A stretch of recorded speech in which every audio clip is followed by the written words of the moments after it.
9-year-old Lily Cole pressed her ear against the bathroom door, her heart beating so loud she was sure Vanessa could hear it. On the other side, her stepmother was whispering into her phone, and the words Lily heard made her blood turn to ice. "Once he's gone, everything will be ours. The insurance money, the house, everything. Don't worry, the brakes will fail on the highway. It'll look like an accident." Lily's hands started shaking. Her daddy. They were talking about her daddy. She backed away from the door slowly, trying not to make any sound. Her stomach felt sick, like she might throw up. She ran to her room and locked the door, sliding down against it until she was sitting on the floor, hugging her knees.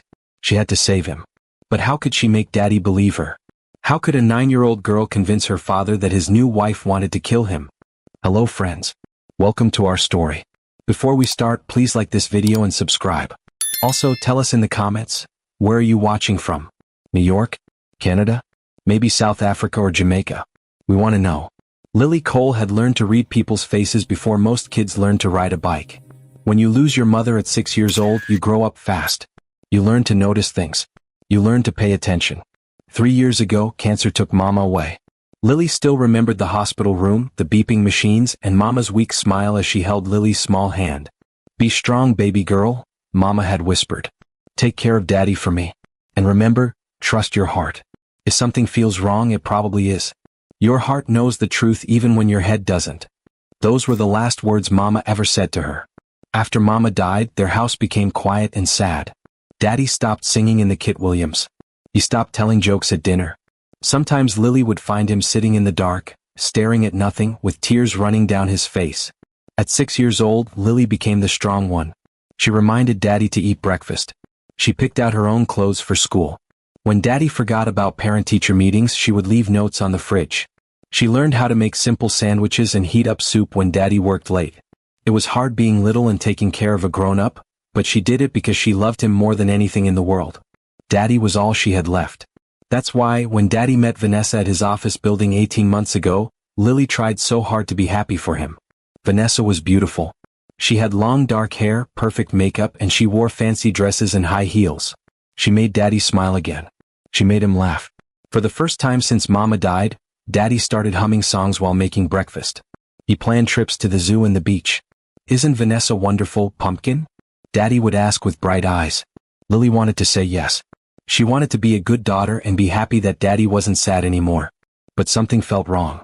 From the very first day, Lily noticed things about Vanessa that made her skin crawl.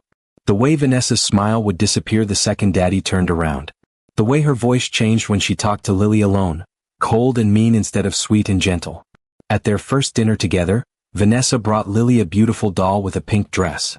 "For my special new friend," Vanessa said, her voice like honey while Daddy watched.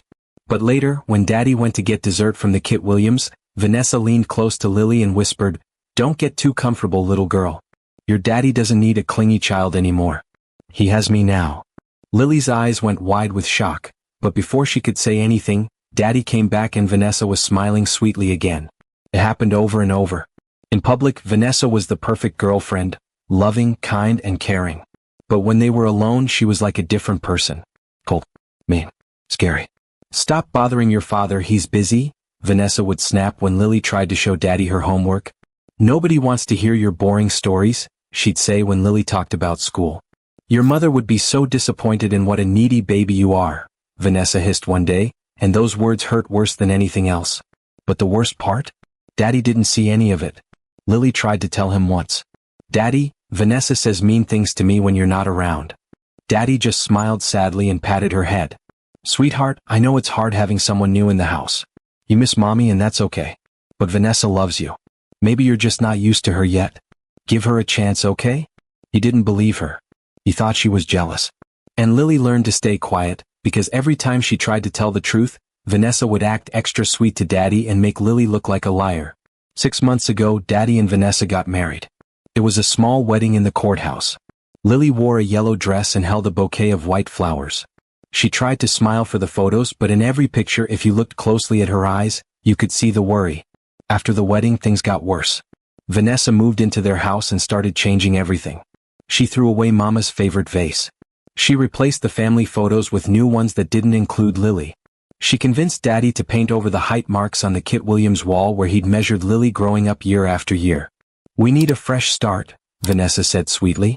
Too many sad memories. But Lily knew the truth. Vanessa was erasing Mama. Erasing their old life. Making it like Lily and her mother had never existed. Then Vanessa started talking about money. A lot. Daniel, honey, we should update your life insurance. What if something happens to you? I need to be protected, Vanessa said one evening. We should add my name to the house papers, she said another day. We're married now. We should own everything together. Have you written a will? You need to make sure everything goes to your wife if something happens. Every conversation was about money, property, and what if something happened to Daddy. Lily watched and listened, and the cold feeling in her chest grew bigger and bigger. She remembered Mama's words, if something feels wrong, it probably is. And everything about Vanessa felt wrong. Then, 3 weeks ago, Lily saw something that changed everything. She came home early from school because she felt sick. She quietly opened the front door and heard Vanessa's voice coming from the bedroom. She was on the phone, laughing in a way Lily had never heard before, mean and cold. I know, baby, I miss you too. Just a few more months and we'll be together. The old fool believes everything I tell him. He already changed the insurance policy in the will. Once we get rid of him, we'll have everything. Lily's hand froze on the doorknob. Her blood turned to ice. Vanessa had a boyfriend. Someone she called baby. Someone she was planning something terrible with. We just need to be patient, Vanessa continued. Make it look like an accident. The breaks like we talked about. Then we'll be rich and free. Lily didn't wait to hear more. She ran to her room, locked the door, and sat on her bed, shaking all over. They were going to hurt Daddy. They were going to kill him. For money. She wanted to run to Daddy right then and tell him everything. But she knew he wouldn't believe her. He never believed her about Vanessa. He would think she was making up stories because she was jealous. Lily needed proof. She needed to be smart. So for 3 weeks she watched and listened. She paid attention to everything Vanessa did, every phone call, every whisper, every fake smile. And tonight she heard it again. The phone call about the brakes. About the accident on the highway. It was going to happen soon. Lily sat on her bedroom floor, tears running down her face. She was 9 years old. How could she stop a murder? How could she save her daddy when he didn't even believe her? She looked at the photo on her nightstand, her and Mama at the beach, both smiling, covered in sand. She touched Mama's face in the picture. What do I do, Mama? She whispered. How do I save him? That night Lily couldn't sleep. She tossed and turned, her mind spinning with fear and worry.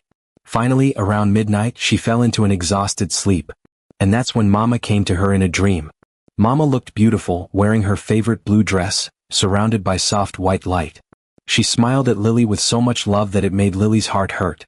My brave girl, Mama said softly. You've been so strong. Mama, I don't know what to do, Lily cried in the dream. Vanessa wants to hurt Daddy. She wants to kill him. But he won't listen to me.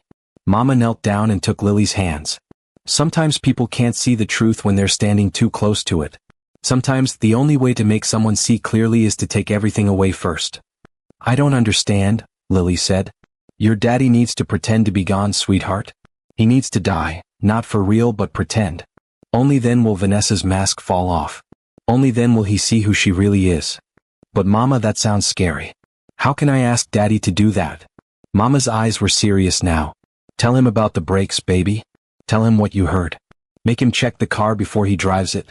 That's how you'll prove you're telling the truth. And once he believes you, tell him what I told you. Tell him it's the only way. Lily woke up with a gasp, her heart pounding. The room was dark and quiet. But the dream felt so real, like Mama had really been there. She looked at the clock, 6 a.m. Daddy would wake up soon and get ready for work. He always left by 7:30. And today he was planning to drive on the highway. Lily jumped out of bed and ran to her father's room, her bare feet padding on the cold floor. She didn't care that it was early. She didn't care that Vanessa was sleeping next to him. She had to save her daddy's life. She burst through the door. Daddy? Daddy, wake up. Please. Daniel Cole woke up to his bedroom door bursting open. His daughter stood in the doorway, breathing hard, her face pale and scared. The clock on his nightstand read 6:15 a.m. Lily? What's wrong, pumpkin? It's so early. Daddy, please. You have to listen to me. Don't go to work today. Don't drive your car. The words tumbled out of Lily's mouth so fast she could barely breathe. Daniel sat up quickly, noticing his wife's side of the bed was empty. Vanessa must have already gotten up. She always woke early to do her yoga and get ready. Lily ran to his side of the bed and grabbed his hand. Her small fingers were ice cold and shaking. Daddy, something bad is going to happen to your car. The brakes, someone messed with the brakes. If you drive on the highway today, you'll crash. Daniel's face changed from confused to concerned. He looked at his daughter's terrified eyes and something in them made him pause. This wasn't a nightmare or a tantrum. This was real fear. Sweetheart, slow down. What are you talking about? Who would mess with my brakes? Lily glanced toward the door nervously, making sure no one was listening. She could hear the shower running in the master bathroom. Vanessa was in there. Can we talk in my room, Daddy? Please? I need to tell you something important and no one else can hear. Daniel saw the tears streaming down his daughter's face. He hadn't seen her this scared since the night her mother died. Something was very wrong. Okay, baby. Let's go to your room, he said, quickly putting on his robe. He took Lily's hand and led her down the hall to her bedroom. They could still hear the water running in the bathroom. Vanessa was still in the shower. Daniel closed Lily's door quietly and knelt down so he was at her eye level. Now, tell me what's going on. Why do you think something's wrong with my car? Lily took a deep breath. This was it. This was her chance to make Daddy believe her. Last night, I heard Vanessa on the phone. She was talking to someone, a man. She called him baby. And Daddy, she said terrible things. She said they need to get rid of you so they can have all the money. She said something about the brakes failing on the highway. She said it would look like an accident. Daniel's face went pale. For a moment, he just stared at his daughter, not saying anything. Lily, that's a very serious thing to say. Are you absolutely sure about what you heard? Yes, Daddy. I heard her say it 3 weeks ago and then again last night. She has a boyfriend, Daddy. She's pretending to love you, but she really just wants your money. She wants you to die. The words sounded crazy even to Lily's own ears. But they were true. Every single word was true. Daniel stood up and walked to the window, running his hand through his hair. His mind was racing. Part of him wanted to dismiss this as a child's imagination. But another part, a small, quiet part that he'd been ignoring for months, remembered all the strange things that didn't quite add up. The way Vanessa was always talking about money and insurance. The way she'd pushed him to change his will so quickly after the wedding. How she always sent Lily away when they had important discussions. The phone call she took in private, walking out of rooms when he entered. Daddy? Lily's small voice broke through his thoughts. Please believe me. I'm not making this up. I would never lie about something this important. Daniel turned around and looked at his daughter. Really looked at her. She had her mother's eyes, honest, clear, and full of love.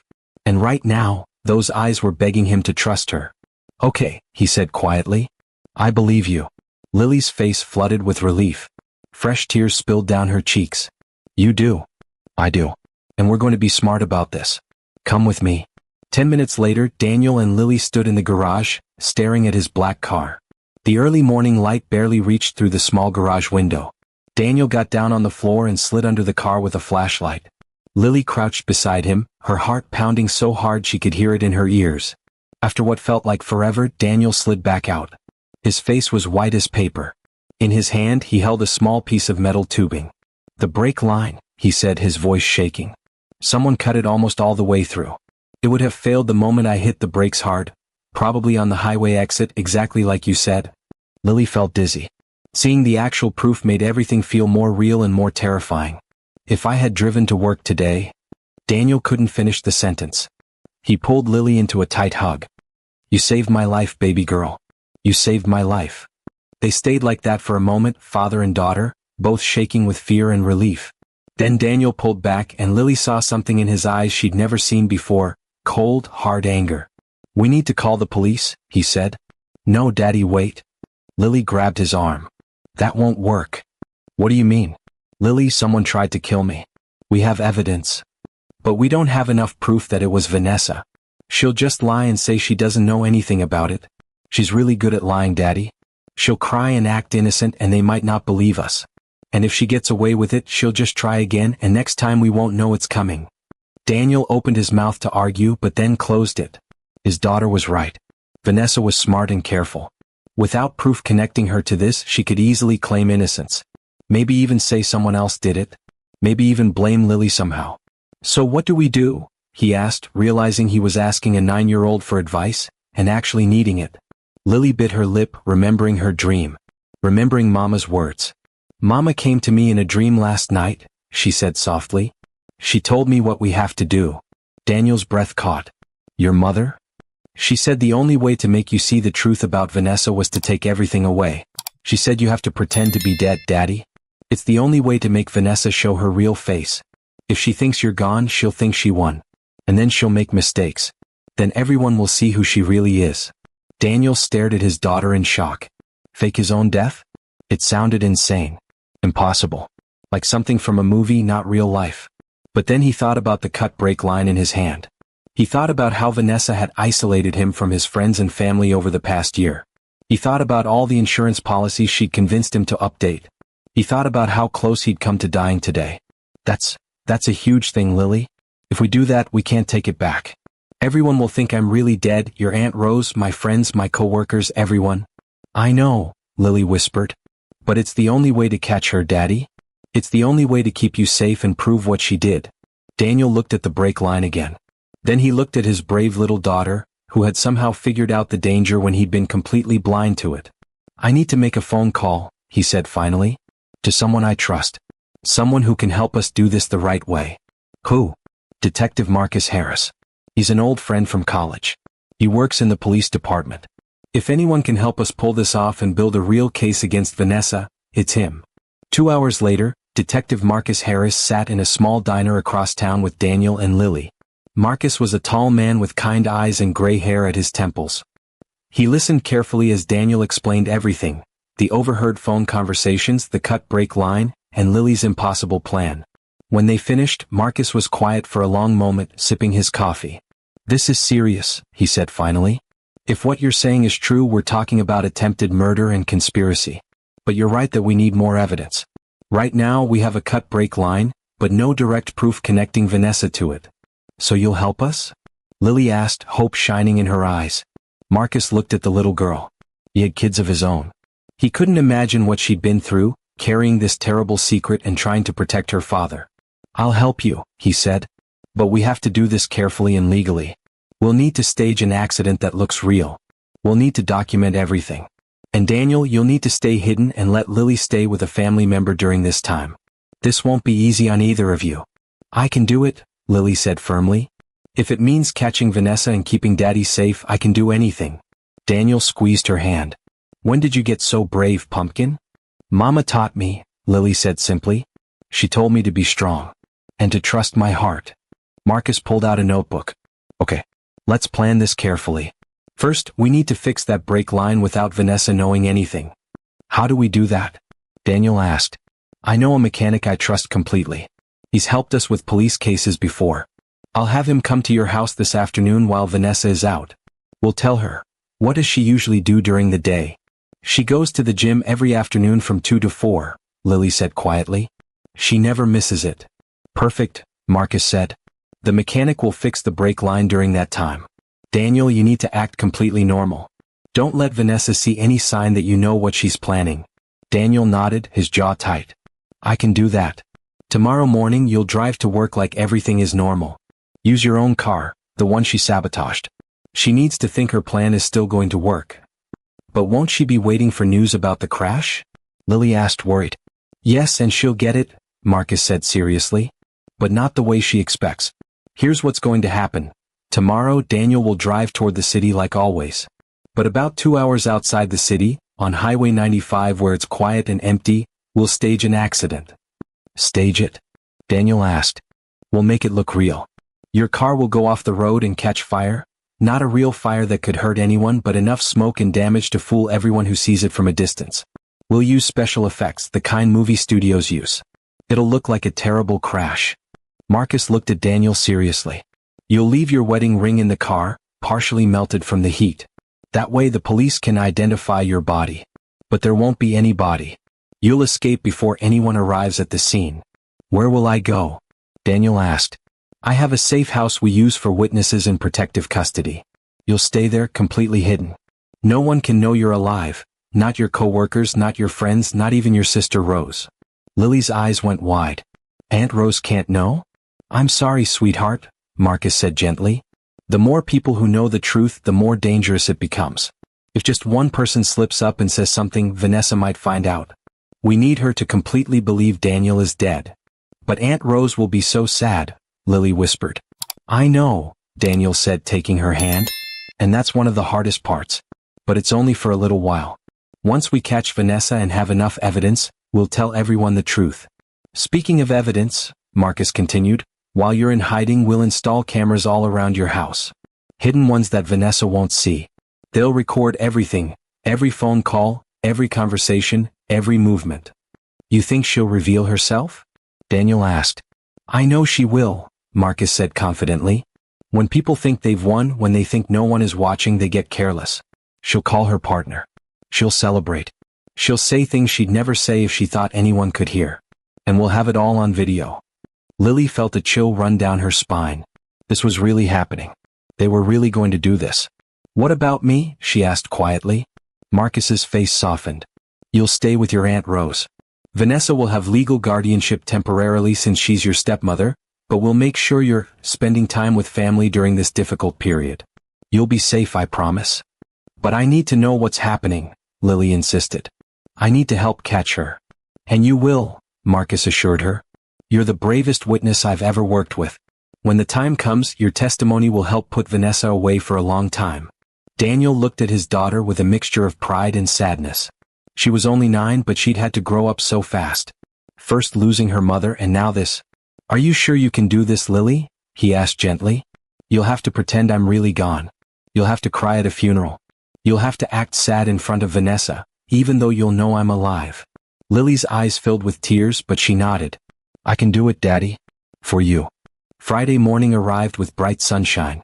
It was a beautiful day, the kind of day where nothing bad should happen. But today Daniel Cole would die. At least that's what everyone would believe. Daniel stood in the bathroom that morning, staring at his reflection in the mirror. His hands gripped the edge of the sink so tightly his knuckles turned white. This was it. The last morning he would exist as Daniel Cole, loving father and trusting husband. He splashed cold water on his face, trying to calm the storm of emotions churning inside him. Anger at Vanessa's betrayal. Fear for what lay ahead. And underneath it all, a deep sadness that his daughter had to carry such a terrible burden. Daddy?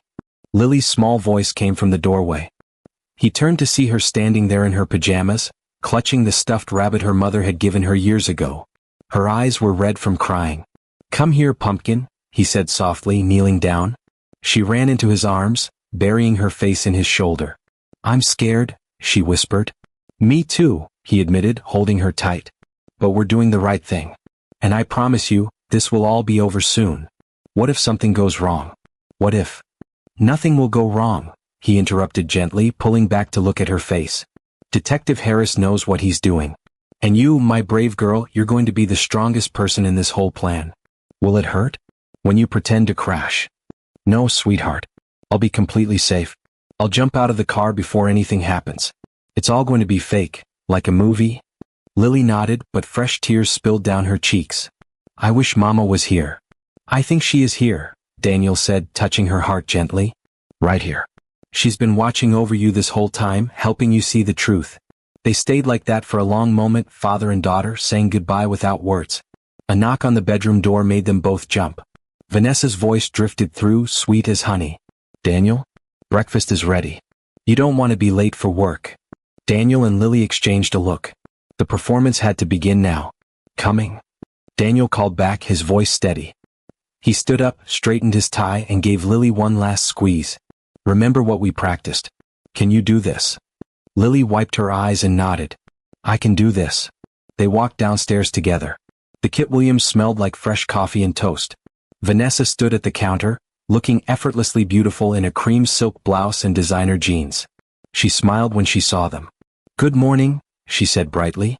I made your favorite, Daniel. Scrambled eggs with chives.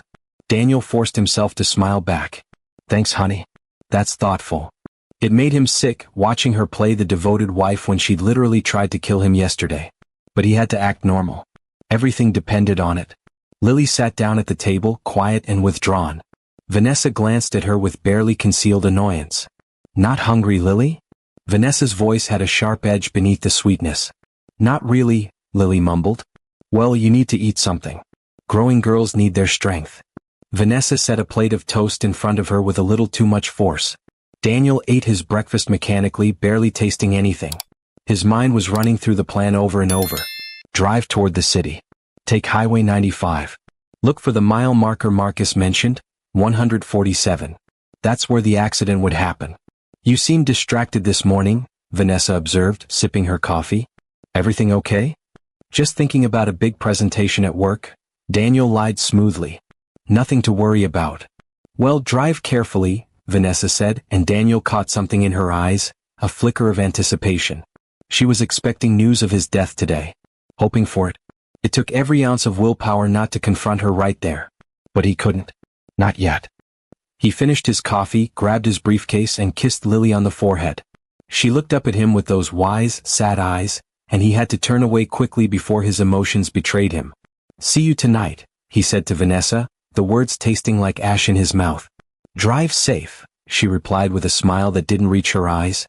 As Daniel walked to his car, the car she'd sabotaged, the car she thought would kill him, he noticed Vanessa watching from the Kit Williams window. He gave her a casual wave and climbed inside. The engine started smoothly. Marcus's mechanic had done good work fixing the brake line without leaving any trace. Daniel took a deep breath and backed out of the driveway. This was it. No turning back now. The drive out of the suburbs felt surreal. Everything looked so normal. People jogging, kids waiting for school buses, neighbors waving hello. They had no idea that Daniel Cole was driving to his own death. Well, his fake death. But it felt real enough. His phone buzzed. A text from Marcus. Team in position at mile marker 147. Weather conditions perfect. Smoke canisters ready. Drive safe. Drive safe. The irony wasn't lost on Daniel. As he merged onto Highway 95, the traffic thinned out. The city fell away behind him, replaced by rolling hills and farmland. This stretch of road was exactly why Marcus had chosen it. Isolated, with long stretches where no one would see them setting up the scene. Mile marker 145 passed. Then 146. Daniel's heart was pounding now. His hands were sweating on the steering wheel. And then he saw it. Mile marker 147. And just ahead, barely visible from the road, a cluster of unmarked vehicles. Marcus's team. Daniel slowed down and pulled onto the shoulder. Within seconds, Marcus appeared from behind a van, jogging over. Ready? Marcus asked. As ready as I'll ever be. Good. Here's how this works. See that curve ahead? Marcus pointed down the road. We've set up crash barriers painted to look like your car. From a distance, especially with the smoke, it'll look like your vehicle went off the road and tumbled down the embankment. Daniel looked where Marcus was pointing. The drop-off was steep, disappearing into a thick grove of trees. We'll position your car at the edge, set off the smoke canisters, and pour accelerant to create the appearance of fire. The heat will be real enough to partially melt your wedding ring, which you'll leave on the dashboard. Then we push the car over. And I just walk away? You get in my car and we drive to the safe house. By the time the first 911 call comes in, which will be from one of my officers posing as a passing motorist, you'll be miles away. Daniel pulled off his wedding ring, staring at it. The gold band had been on his finger for 4 years. Before that, it had belonged to Lily's mother. Taking it off felt like severing the last tie to his old life. Let's do this, he said quietly. The next 20 minutes were a carefully choreographed dance. Marcus's team moved with military precision. They positioned Daniel's car at the exact angle, deployed the smoke canisters, thick, black smoke that billowed up into the clear morning sky, visible for miles. They poured the accelerant. Set small, controlled flames that licked at the car's exterior. From the road it looked catastrophic. Daniel watched his car, his life, go up in smoke. The wedding ring sat on the dashboard, already starting to warp from the heat. In a few minutes they would push the vehicle over the embankment, where it would tumble down into the ravine, completing the illusion of a fatal crash. Time to go, Marcus said gently, touching Daniel's shoulder. We need to be gone before the cavalry arrives. Daniel nodded numbly and climbed into Marcus's unmarked sedan. As they drove away he looked back one last time. The smoke rose higher, a dark column against the blue sky. Somewhere back in the city, Vanessa would soon get the call she'd been waiting for. The call that would tell her she'd finally won. But she hadn't won. Not even close. The game had only just begun. By noon, the news had spread like wildfire. Vanessa was at the gym on the treadmill when her phone rang. She saw the number, Riverside Police Department, and a thrill of dark excitement shot through her. She stopped the treadmill and stepped off, walking to a quiet corner. Hello? Mrs. Cole? This is Sergeant Patterson with the Riverside Police. I'm afraid I have some very difficult news. Vanessa's hand flew to her mouth, and she let out a gasp that sounded almost genuine. What is it? There's been an accident, ma'am. Your husband's vehicle went off Highway 95 this morning. The car, it caught fire. I'm so sorry, but there were no survivors. Vanessa sank into a nearby chair, her free hand clutching the armrest. Around her, other gym members glanced over with concern, but she barely noticed them. No, she whispered. No, that can't be. Daniel? My Daniel? We'll need you to come down to the station to make a formal identification. We recovered some personal effects from the scene. I know this is incredibly difficult. I'll be right there, Vanessa said, her voice breaking perfectly. Please tell me this isn't real. I'm very sorry for your loss, Mrs. Cole. She ended the call and sat there for a moment, staring at nothing. Then, slowly, a smile began to form at the corners of her mouth. She caught herself quickly, glancing around to make sure no one was watching, and forced her expression back into one of shock and grief. She gathered her things with trembling hands, a nice touch, she thought, and rushed out of the gym. In her car, with the windows up and no one to see, she allowed herself a moment of pure triumph. She pulled out her second phone, the one Daniel didn't know about, and sent a quick text to Mark. It's done. He's gone. Call you tonight. Then she started the car and drove toward the police station, practicing her widow's face in the rearview mirror. At Riverside Elementary, Lily sat in her fourth-grade classroom trying to focus on Mrs. Patterson's math lesson. But the numbers on the board blurred together. Her stomach hurt. Her hands wouldn't stop shaking. Any minute now they would come and tell her. Any minute now she would have to pretend her whole world had fallen apart. The classroom door opened. Principal Donovan stood there, his face grave. He whispered something to Mrs. Patterson, and both adults looked at Lily with such pity that she felt her throat tighten. Lily, sweetheart, Mrs. Patterson said softly, walking over to her desk. Principal Donovan needs to speak with you. Can you come with us, please? Lily stood on shaky legs. Her classmates watched with curious eyes as she followed the principal out into the hallway. Waiting there was Aunt Rose, her father's younger sister. Rose's eyes were red and swollen, her face pale. Oh, baby girl, Rose choked out, and Lily understood that Aunt Rose believed it was real. She didn't know about the plan. Lily's tears came then, not because she had to fake them, but because seeing Aunt Rose's genuine grief made everything feel more real and terrible. What happened? Lily whispered, even though she already knew. Rose knelt down and pulled Lily into her arms. There was an accident, sweetie. Your daddy, he was driving to work and... Her voice broke. He's gone, Lily. I'm so sorry. Lily buried her face in Rose's shoulder and sobbed. The tears were real. Everything hurt. Even though she knew her father was alive and safe, having to lie to Aunt Rose, kind, loving Aunt Rose who'd already lost her brother once when their parents died, felt like a knife in her heart. I want my daddy, Lily cried, and it wasn't acting at all. I know, baby. I know. Rose held her tighter, and Lily could feel her aunt's whole body shaking with grief. Principal Donovan cleared his throat gently. I've gathered Lily's things. Mrs. Cole has been notified and is at the police station now. Rose, the police said you could take Lily home with you for now if that's what she wants. Please, Lily whispered. I don't want to see Vanessa. Not yet. Of course, Rose said, stroking Lily's hair. You'll stay with me as long as you need. They walked out of the school together, Rose's arm around Lily's shoulders. Students and teachers watched them pass with sympathetic faces. News traveled fast in small towns. In the parking lot, Rose helped Lily into her car and buckled her seatbelt with gentle hands. As they drove away from the school, Rose kept glancing over at her niece, worried. Sweetheart, I know this is horrible. I know you're scared and confused. But I promise you I'm going to take care of you. You're not alone. I know, Lily said quietly, staring out the window. Vanessa called me while I was driving to your school, Rose continued, her voice tight. She was hysterical, screaming and crying. The police had to give her something to calm her down. Lily's hands clenched in her lap. Vanessa was quite the actress. She'll want to see you soon, Rose said carefully. She's still your stepmother and legally, well, we'll figure all that out later. Right now, you just need to be with family. They drove the rest of the way in silence. Rose lived in a cozy townhouse on the other side of Riverside, with a small garden and wind chimes that sang in the breeze. It had always been one of Lily's favorite places. Aunt Rose kept cookies in the jar and never minded when Lily wanted to watch cartoons. But today nothing felt comforting. Rose led her inside and settled her on the couch with a blanket. "Are you hungry? Thirsty?" "No, thank you," Lily whispered. Rose sat down beside her, taking her hand. "Lily, I need to ask you something and I want you to be honest with me. Were things okay at home? With Vanessa?" Lily's heart skipped a beat. She looked up at her aunt. "What do you mean?" "Your father called me a few weeks ago," Rose said slowly. "He didn't say much, but he sounded worried. He asked me if you'd said anything to me about Vanessa. If you seemed unhappy." "What did you tell him?" "I told him you'd seemed quieter lately. More withdrawn.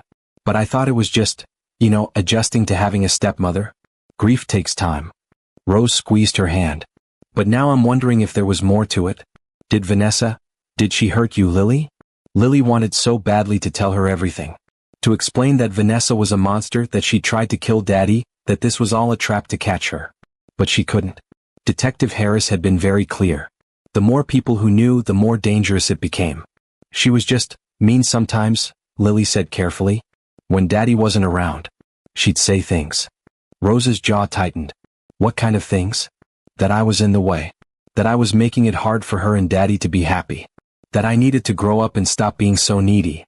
The words came easier now because they were true. Vanessa had said all those things and worse. "Oh, sweetie." Rose pulled her close. "That's not okay. That's not how anyone should talk to a child." They sat together as afternoon faded into evening. Rose made tea that Lily didn't drink and ordered pizza that neither of them ate. The television played quietly in the background, but neither of them watched it. Around 7 o'clock, the doorbell rang. Rose tensed. "Stay here," she said to Lily and went to answer it. Vanessa stood on the doorstep, dressed in black, her face streaked with tears and mascara. She looked broken, devastated, the perfect picture of a grieving widow. "Rose," she sobbed. "Oh God, Rose, he's gone? Daniel's gone." Rose's face was stony. "I know. I need to see Lily. Please. She's all I have left of him." Vanessa tried to step inside, but Rose blocked the doorway. "She's not ready to see anyone right now. She needs time. I'm her mother." Vanessa's voice rose, desperate. "You're her stepmother," Rose corrected coldly. "And Lily needs to be with blood family right now. She'll stay with me tonight." Vanessa's eyes flashed with something dark, anger, maybe, or frustration, but she quickly masked it with more tears. "Please, Rose. I'm devastated. We should be together as a family. That's what Daniel would have wanted." "What Daniel would have wanted," Rose said slowly, "was for his daughter to be safe and loved. So that's what I'm going to make sure happens. You can see her tomorrow. Right now she needs rest." For a long moment, Vanessa just stared at Rose. Then she nodded slowly, dabbing at her eyes with a tissue. "Tomorrow then," she said softly. "But Rose, I know we haven't always seen eye to eye, but we both love Daniel. We both want what's best for Lily. I hope you can remember that." "I'll remember a lot of things," Rose said quietly and closed the door. When she came back to the living room, Lily was sitting exactly where she'd left her, clutching her stuffed rabbit. "That was Vanessa," Rose said unnecessarily. "I told her you'd see her tomorrow." "Thank you, Aunt Rose." Rose sat down beside her again, and for a while they just sat in silence. Finally Rose spoke. "Lily, I don't know what was going on in that house. But I promise you I'm going to keep you safe. Whatever it takes." Lily looked up at her aunt, good, honest Aunt Rose, who had no idea what was really happening, and felt another crack form in her heart. "I love you, Aunt Rose," she whispered. "I love you too, sweetheart. So much." That night, Lily lay awake in the guest bedroom, staring at the ceiling. Somewhere across town, her father was hiding in a safe house, probably worried sick about her. And somewhere else, Vanessa was probably celebrating her victory with Mark, thinking she'd gotten away with murder. Lily clutched her stuffed rabbit tighter and whispered into the darkness, "Mama, if you're listening, please help us. Please help Daddy stay safe. And help me be strong enough to do this." The wind chimes outside sang softly in response, and Lily closed her eyes, trying to believe everything would be okay. Miles away, in a nondescript safe house on the outskirts of a neighboring town, Daniel Cole sat at a small Kit Williams table with his head in his hands. Detective Marcus Harris sat across from him, reviewing footage on a laptop. "The accident scene looks perfect," Marcus said. "Nobody's questioning it. The fire investigator confirmed the remains were consistent with a fatal crash. Your wedding ring was found partially melted. It's all checking out." Daniel didn't respond. He was thinking about Lily, wondering if she was okay, if she was managing to hold herself together. I know this is hard, Marcus said gently. But you made the right call. In a few days we'll have enough evidence to. She was at the police station. Daniel interrupted, his voice hollow. Vanessa. She came to identify me. Did you see her performance? Marcus nodded grimly. I watched from the observation room. She's good, I'll give her that. The crying, the shaking, the whole devastated widow act. If we didn't know better. My daughter is staying with my sister right now, thinking I'm dead. My sister is heartbroken. My friends, my co-workers, everyone thinks I'm gone. Daniel looked up at Marcus with haunted eyes. What if something goes wrong? What if? Nothing will go wrong, Marcus said firmly. Nothing will go wrong, Marcus said firmly. We've done this before. The surveillance team will be installing cameras in your house tomorrow morning while Vanessa is out. We'll have eyes and ears everywhere. And Lily? How do I know she's safe? I have an officer watching Rose's house. Plain clothes, unmarked car. If Vanessa tries anything, we'll know immediately. Marcus closed his laptop. Daniel, I need you to trust the process. Your daughter is incredibly brave. She knew what she was signing up for. She's 9 years old, Daniel said bitterly. She shouldn't have to be brave. She should be playing with dolls and worrying about spelling tests. You're right. She shouldn't. But she is, and she's handling it better than most adults would. Marcus stood up. Get some rest. Tomorrow we start gathering real evidence. And then this will all be over. But as Marcus left, Daniel sat alone in the empty safe house, staring at the blank walls and feeling like a ghost haunting his own life. The next morning arrived gray and cold. Vanessa woke up in the king-sized bed she'd once shared with Daniel, stretched luxuriously, and reached for her regular phone. A dozen messages of condolence lit up the screen. Friends, neighbors, Daniel's co-workers, all expressing shock and sympathy. She composed her face into sadness and began responding to each one with carefully worded grief. Thank you so much. I can't believe he's gone. Your support means everything. Daniel was the love of my life.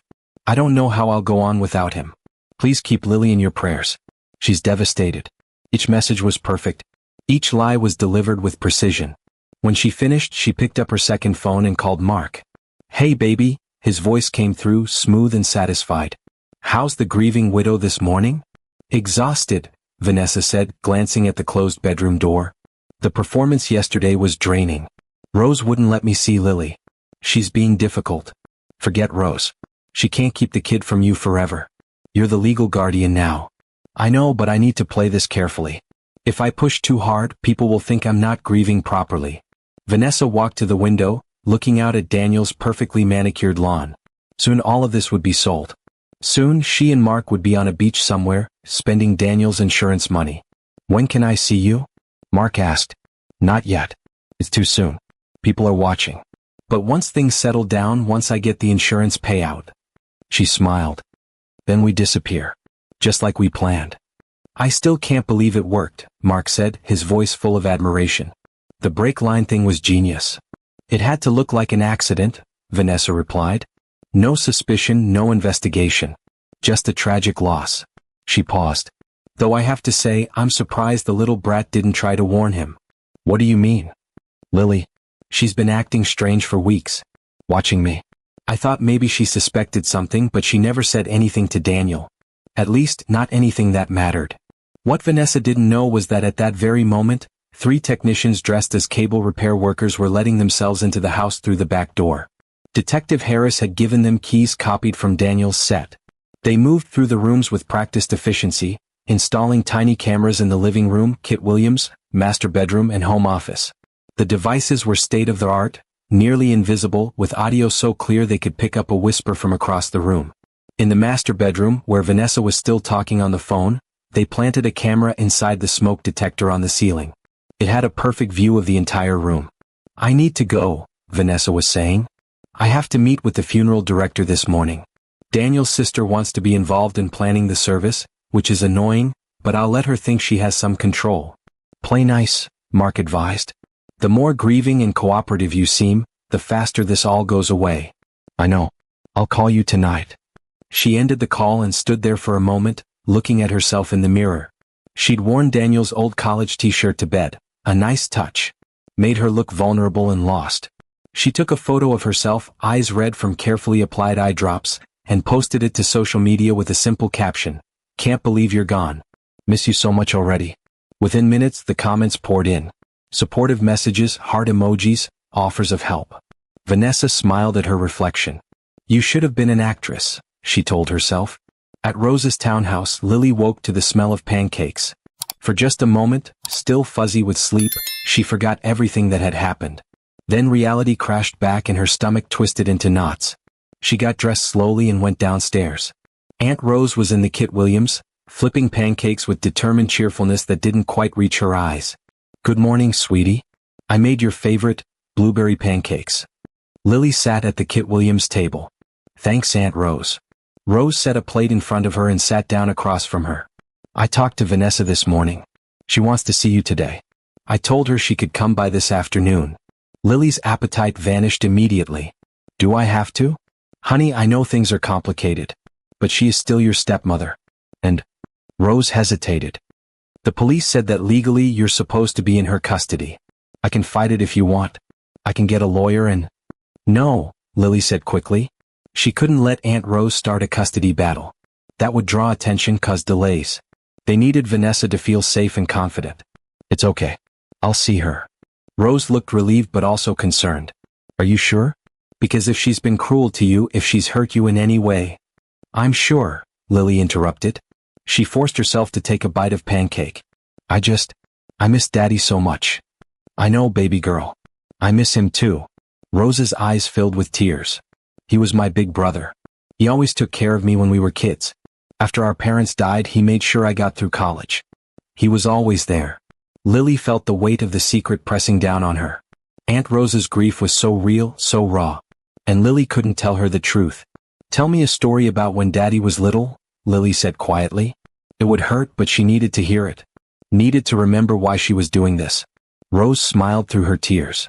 "Did I ever tell you about the time he tried to build a treehouse?" "No." "He was 12 years old and completely convinced he could build this elaborate treehouse in our backyard. He got wood and nails and tools and he worked on it all summer." Rose laughed softly. "It was the most crooked, unstable thing you've ever seen. But he was so proud of it." "What happened to it?" "First strong wind knocked it right down," Rose said. "But you know what your dad did?" He laughed. He said, "Well, now I know what not to do." And he started over. Built it again, better this time. That was Daniel. He never gave up. No matter how hard something was, he just kept trying. Lily felt tears sliding down her cheeks. "He sounds really brave." "He was brave," Rose said, reaching across the table to squeeze Lily's hand. "And you're just like him." If only you knew, Lily thought. That afternoon, Vanessa arrived at Rose's townhouse looking perfectly devastated. She wore all black, a simple dress that was elegant but not showy. Her makeup was minimal, with just enough redness around her eyes to suggest tears. Rose opened the door with obvious reluctance. "Hello, Vanessa." "Rose." Vanessa's voice trembled. "Thank you for taking care of Lily. I know I should have been there for her, but yesterday was just— I couldn't function. The shock." "She's in the living room," Rose said stiffly, stepping aside. Vanessa walked in and saw Lily sitting on the couch, clutching her stuffed rabbit. For just a moment, so brief Rose might have imagined it, Vanessa's expression was cold and calculating. Then the mask slid back into place. "Oh, sweetheart," Vanessa breathed, rushing over to kneel in front of Lily. "My poor precious girl. I'm so sorry. I'm so sorry." She reached out to hug Lily and Lily forced herself not to flinch. She let Vanessa pull her close, smelling her expensive perfume, feeling her fake tears against her hair. "We only have each other now," Vanessa whispered. "Your daddy would want us to be strong for each other." Lily wanted to scream. She wanted to push Vanessa away and tell everyone what she really was. But instead, she just nodded against Vanessa's shoulder. "I know this is hard," Vanessa continued, pulling back to look at Lily's face. "But we're going to get through this together. You're going to come home with me tonight and—" "Actually," Rose interrupted, her voice firm, "I think Lily should stay here for a few more days. She needs stability right now and she's comfortable here." Vanessa's jaw tightened almost imperceptibly. She needs to be home. In her own bed. In the house she shared with her father. The house where her father died, Rose shot back. Or at least where he left from before he died. That might be traumatic for her right now. "I'm her stepmother. I have legal custody. And I'm her aunt. Her blood relative. And I'm telling you that she needs more time. The two women stared at each other, tension crackling in the air. Lily watched, barely breathing. Finally, Vanessa smiled, a tight, controlled smile. Of course, you're right. I'm not thinking clearly. Lily, sweetheart, you stay here with Aunt Rose as long as you need. I just want you to know that I love you. And I'm here for you. Okay. Lily nodded. Okay. Vanessa stood up, smoothing her dress. I should go. I have to meet with the funeral director. We're planning the service for Friday. I hope that's enough time for people to prepare. Her voice broke convincingly. Friday is fine, Rose said. As Vanessa walked to the door, she turned back one more time. Lily? Your father loved you more than anything in the world. Don't ever forget that. Then she was gone, leaving behind the scent of perfume and lies. Rose closed the door and leaned against it, exhaling slowly. I don't trust her. Lily looked up at her aunt. What? Vanessa. I don't trust her. Something feels off. Rose walked back to the couch and sat down. Your father called me the night before he died. Lily's heart skipped. He did. It was late. Around midnight. He said he couldn't sleep and just wanted to talk. We talked about you mostly, how smart you are, how proud he was of you. But then, right before we hung up, he said something strange. What did he say? Rose looked troubled. He said, Rose, if anything ever happens to me, promise me you'll take care of Lily. Don't let anyone hurt her. Not anyone. I asked him what he meant, but he just laughed it off. Said he was being melodramatic. Lily's hands gripped her rabbit tighter. But now I keep thinking about that call, Rose continued. Why would he say that? Was he worried about something? Was he? She trailed off, looking at Lily intently. Did your father seem scared of anything? Was something wrong? This was dangerous territory. Lily had to be careful. He seemed tired, Lily said carefully. He was working a lot. And sometimes. She paused, trying to find words that were true but wouldn't reveal too much. Sometimes he seemed sad. Sad how? Like he missed Mama. Like he thought he'd made a mistake. Lily looked down at her rabbit. I think he was unhappy with Vanessa. But he didn't want to admit it. Rose absorbed this, nodding slowly. Did he ever talk to you about it? About being unhappy? Not really. But I could tell. Lily's voice dropped to a whisper. Daddy tried to hide it, but I knew. Kids always know. Rose pulled Lily close. You're a very perceptive little girl. Too perceptive for your own good sometimes. She kissed the top of Lily's head. Whatever was going on, whatever your father was worried about, I'm going to make sure you're safe. I promise. Lily closed her eyes and let herself be held, wishing desperately that she could tell Aunt Rose everything. But Detective Harris's warning echoed in her mind. The more people who know, the more dangerous it becomes. So she stayed silent, carrying the terrible weight of her secret alone. In the safe house across town, Daniel watched the surveillance feed on Marcus's laptop. The cameras had been installed successfully, and already they were capturing everything. He'd watched Vanessa that morning talking on the phone to someone named Mark. The conversation had been brief but damning, references to the plan working and the insurance payout. Marcus had recorded every word. Now, Daniel watched as Vanessa returned home from visiting Lily. She walked through the door, checked to make sure she was alone, and then her entire demeanor changed. The slumped shoulders straightened. The sad expression vanished. She pulled out her second phone and made a call. It's me, she said, her voice cold and businesslike. I just left Rose's place. The kid's fine. Playing the traumatized daughter perfectly. Mark's voice came through, tinny but audible. When can you get her back to the house? Rose is being difficult about it, but I'll work on her. The funeral is Friday. After that, I'll insist Lily comes home. Can't have people thinking I'm not taking care of my stepdaughter. The word dripped with sarcasm. What about the insurance? I called the company yesterday. They're processing the claim. With the police report confirming accidental death, there shouldn't be any issues. We're looking at $2 million, Mark. $2 million. Daniel's hands clenched into fists as he watched. $2 million. That's what his life was worth to her. Plus the house, Vanessa continued, walking into the Kit Williams. She poured herself a glass of wine, even though it was barely 3 in the afternoon. I'll put it on the market in a few months. Once the Grieving Widow Act gets old. And Daniel's savings accounts, his 401k, all of it transfers to me as his surviving spouse. You're brilliant, you know that? Mark's voice was full of admiration. I know. Vanessa took a long sip of wine. I've been planning this for over a year. Ever since I realized what he was worth. The pathetic fool actually believed I loved him. What about the kid? Once you get the money, what do we do with her? Daniel leaned forward, his heart pounding. Vanessa was quiet for a moment, swirling her wine. That's the tricky part. I can't just abandon her. People would talk. But I've been thinking, boarding school.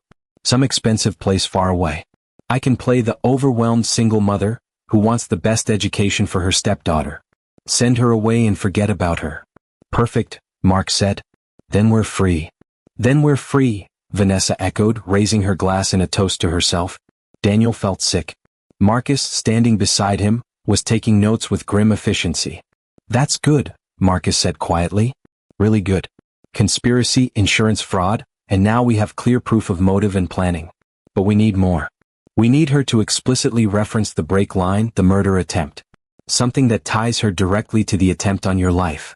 How long do I have to stay dead? Daniel asked, his voice hollow. A few more days. Maybe a week. People get sloppy after funerals.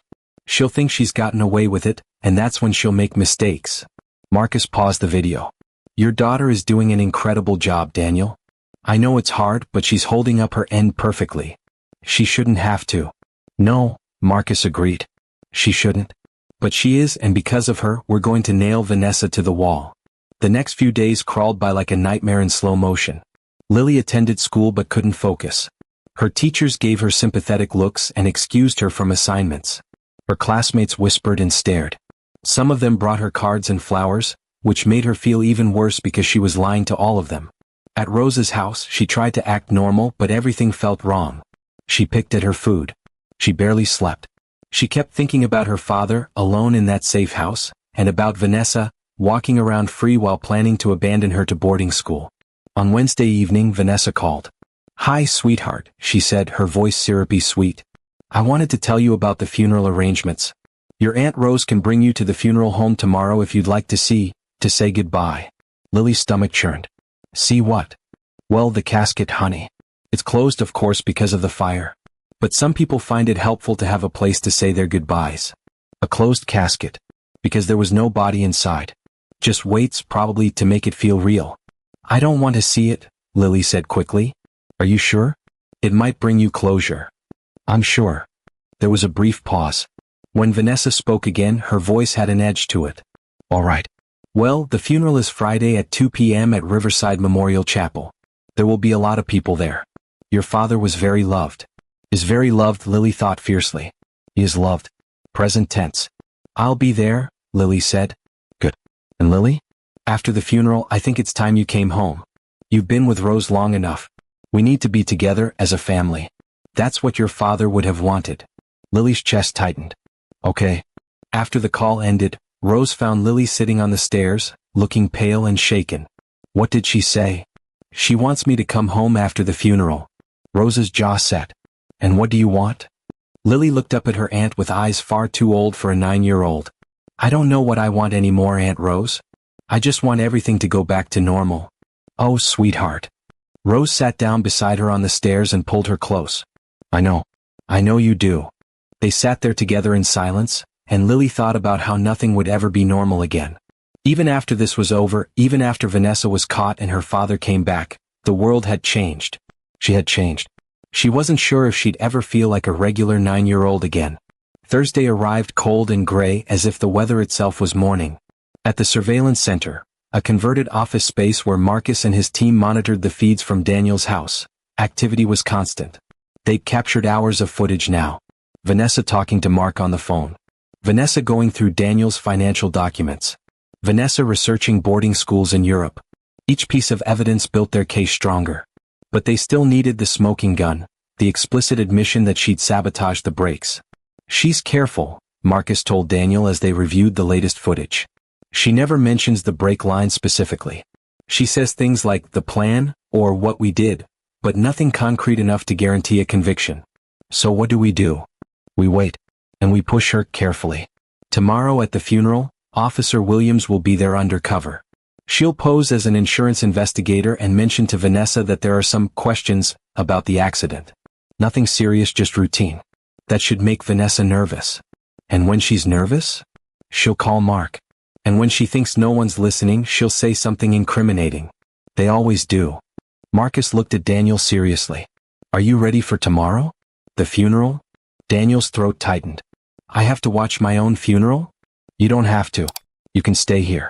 But I thought you might want to see it. See who comes. See what people say about you. Marcus paused. See your daughter.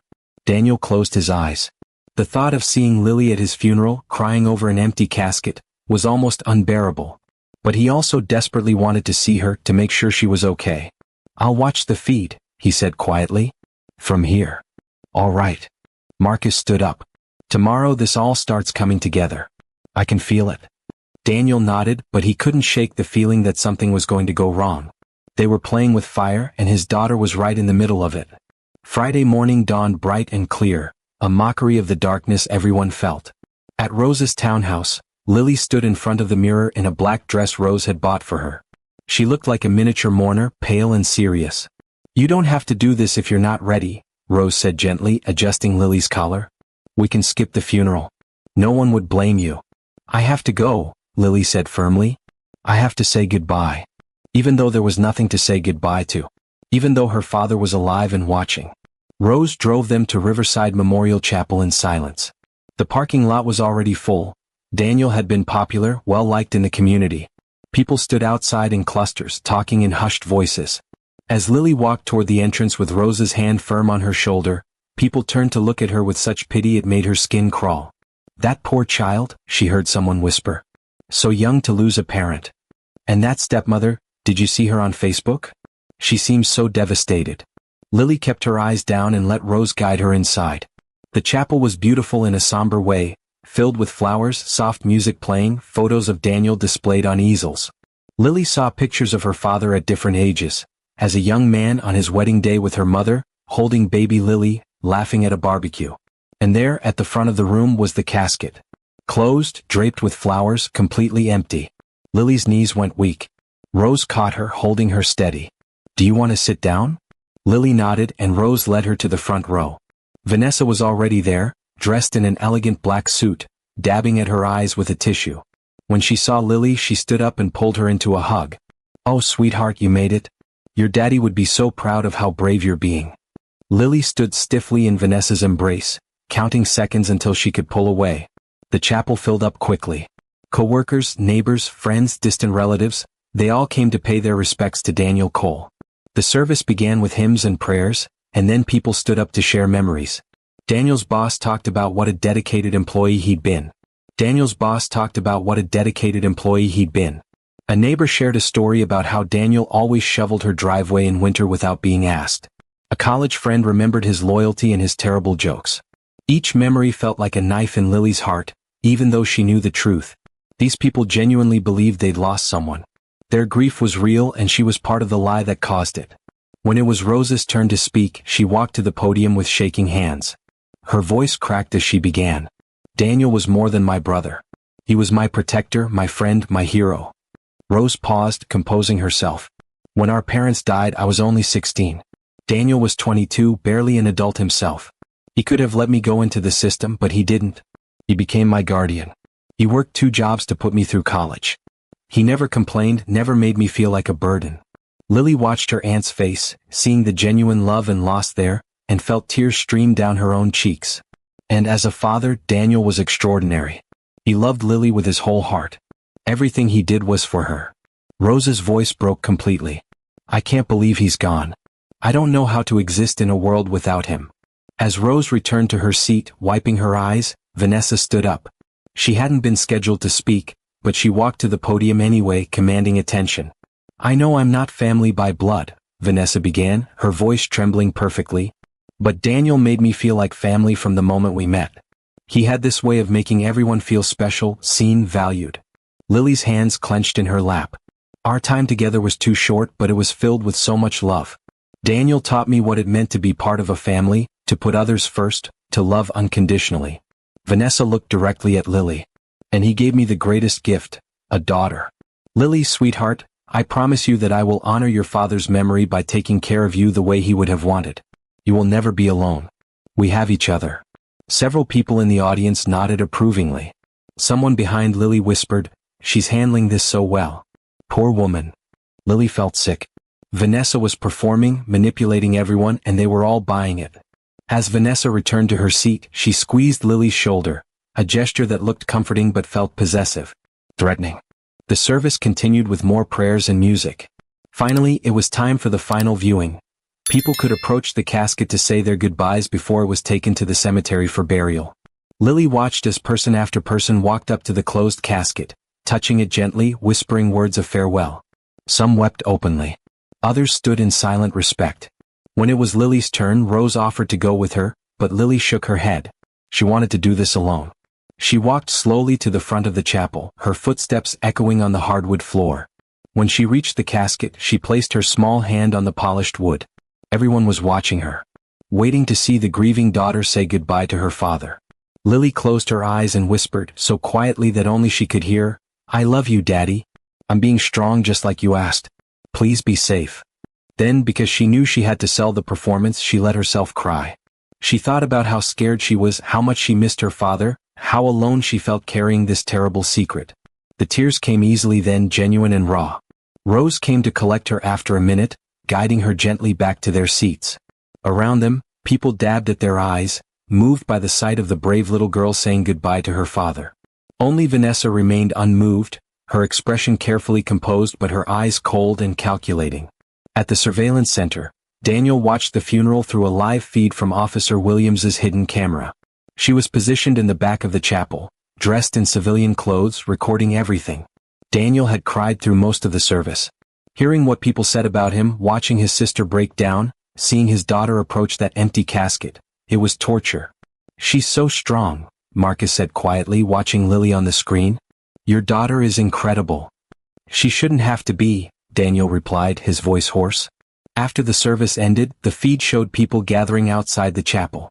That's when Officer Williams made her move. She approached Vanessa, who was accepting condolences from a group of neighbors. "Mrs. Cole?" Williams said, flashing a subtle badge. "I'm Jennifer Williams with Coastal Insurance. Could I have a word with you privately?" Vanessa's smile faltered for just a second before she recovered. "Of course. Is there a problem?" "Oh, no problem at all," Williams said smoothly. "Just some routine questions about the accident. Standard procedure for claims of this size. Nothing to worry about." They stepped away from the crowd, moving toward the parking lot where Williams's camera could capture everything clearly. "What kind of questions?" Vanessa asked, her voice tight. "Well, the accident report mentions brake failure. Our investigators are just trying to determine whether this was due to mechanical defect, poor maintenance, or..." Williams paused meaningfully, "Other factors." Vanessa's face went pale. "Other factors? What are you suggesting?" "I'm not suggesting anything, Mrs. Cole. But in cases involving significant insurance payouts, we do have to rule out any possibility of tampering or foul play. I'm sure you understand." "Foul play?" Vanessa's voice rose slightly. "My husband died in a terrible accident. Are you accusing?" "I'm not accusing anyone of anything," Williams interrupted calmly. "Like I said, this is routine. But we will be conducting a thorough investigation of the vehicle's maintenance history, any recent repairs or service, and whether anyone other than your husband had access to the vehicle in the days before the accident." Vanessa's composure was cracking. "This is outrageous. I just buried my husband, and you're interrogating me about insurance fraud." "Again, Mrs. Cole, no one said anything about fraud. I'm just letting you know that the investigation will take some time. The payout will be delayed until we complete our due diligence." Williams's expression remained professional but firm. "I'll be in touch if we have any additional questions." She walked away, leaving Vanessa standing alone in the parking lot, visibly shaken. Back at the surveillance center, Daniel and Marcus watched as Vanessa pulled out her second phone with trembling hands. "Here we go," Marcus said, leaning forward. Vanessa dialed quickly, pacing back and forth. "Mark? We have a problem." "What kind of problem?" Mark's voice came through clearly on the audio feed. "The insurance company. They're investigating. They mentioned the brake failure specifically. They're asking questions about tampering." There was a long pause. "How much do they know?" "I don't know. The investigator said it was routine, but..." Vanessa's voice dropped to a harsh whisper. "What if they find something? What if there's evidence we missed?" "Calm down," Mark said. "You're panicking. There's no evidence because we were careful. The brake line was cut cleanly, it looked like normal wear and tear. But what if? Vanessa, listen to me. You need to hold it together. If you start acting guilty, people will notice. Just stick to the story. You're the grieving widow. You knew nothing about the car's condition. Daniel handled all the vehicle maintenance himself. Right? Vanessa said, breathing deeply. Right. I'm the victim here.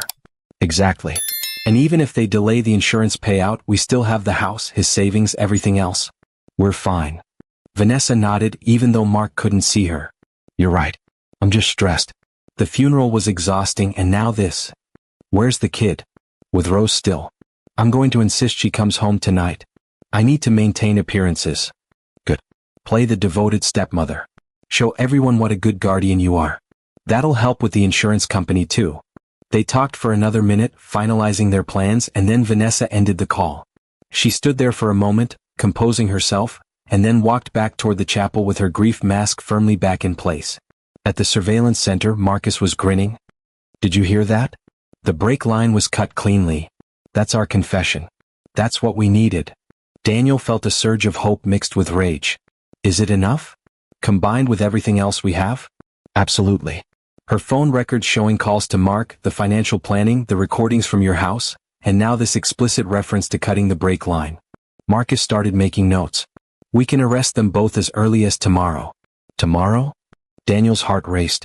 That's soon. The longer we wait, the more risk there is. And we have everything we need now. Marcus looked at him seriously. But we need to do this right. I want to arrest them publicly. I want everyone who believed Vanessa's act to see her true face. How do we do that? Marcus smiled grimly. Leave that to me. But Daniel, you need to be prepared. Once we make the arrest, your resurrection is going to be big news.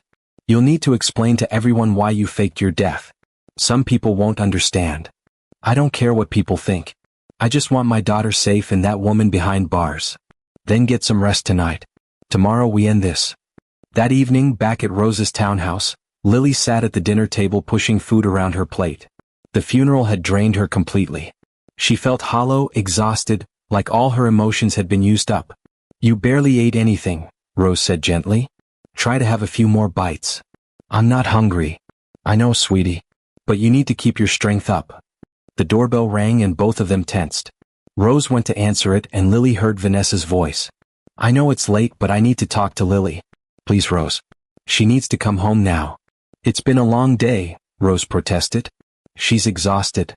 She's my responsibility, Vanessa said, her voice firm. I've been patient, but this has gone on long enough. Lily belongs at home with me. Lily appeared in the hallway and Vanessa's expression softened immediately. Sweetheart, pack your things. You're coming home tonight. Rose, Lily started, but Rose looked helpless. Legally, I can't keep you here if she wants you home, Rose said quietly. I'm sorry, Lily. Lily felt panic rising in her chest. She didn't want to go back to that house. Didn't want to be alone with Vanessa. But she also knew that Detective Harris needed her to play along, to not cause suspicion. Okay, she whispered. 20 minutes later, Lily sat in Vanessa's car with her small bag of belongings, watching Rose's townhouse disappear in the side mirror. Rose had hugged her tightly before she left, whispering, "Call me if you need anything. Anytime, day or night." Vanessa drove in silence for a few minutes before speaking. I know you don't like me very much, Lily. And I understand that. Change is hard, especially after losing your mother. Lily said nothing, staring out the window. But we're family now, whether you like it or not. And family takes care of each other. Vanessa's voice had an edge to it now, the sweet tone fading. Your father would want us to get along. To support each other. Don't you think? I guess, Lily said quietly. Good. Because starting tomorrow, things are going to be different. No more running to Aunt Rose every time things get hard. You live with me now. Those are the rules. They pulled into the driveway of the house, Lily's house, though it didn't feel like home anymore. It felt like enemy territory. Inside, everything looked the same but felt wrong. Vanessa's things had spread throughout the house like an infection. Her magazines on the coffee table, her photos on the mantel, her shoes by the door. Go to bed, Vanessa said curtly. We both need rest.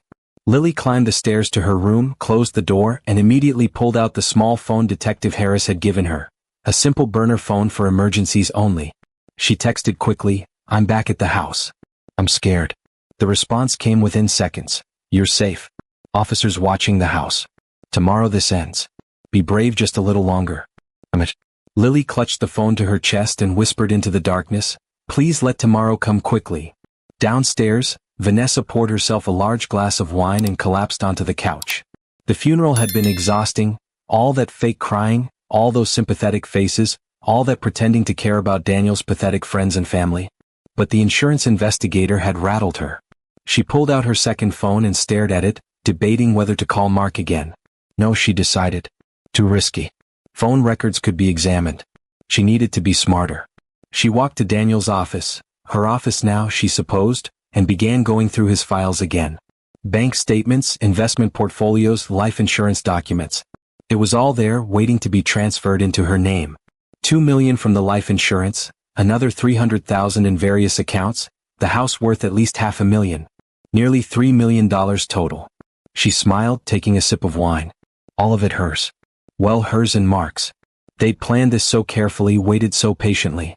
Daniel had been ridiculously easy to manipulate, so desperate for companionship after his wife died, so grateful that someone like Vanessa would want him. Pathetic, really. The only variable had been the kid. Lily had always been suspicious, always watching with those big knowing eyes. Vanessa had half expected the brat to say something, to warn Daniel. But she hadn't. Either she'd been too scared or Daniel hadn't believed her. Didn't matter now. Daniel was gone, and soon Lily would be shipped off to some boarding school in Switzerland or England.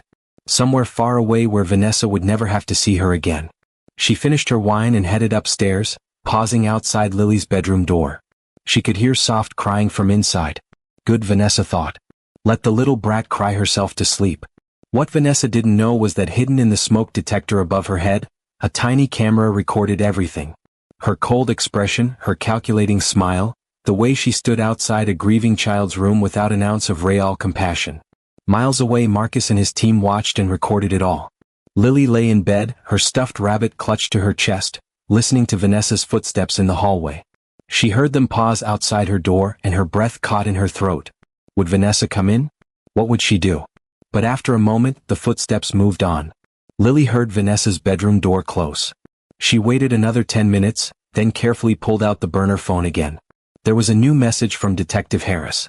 Everything is in place. Tomorrow at noon we'll make our move. You need to be at school in the morning like normal. We'll come get you before anything happens. Your father is proud of you. Stay strong. Lily read the message 3 times, then deleted it as Marcus had taught her.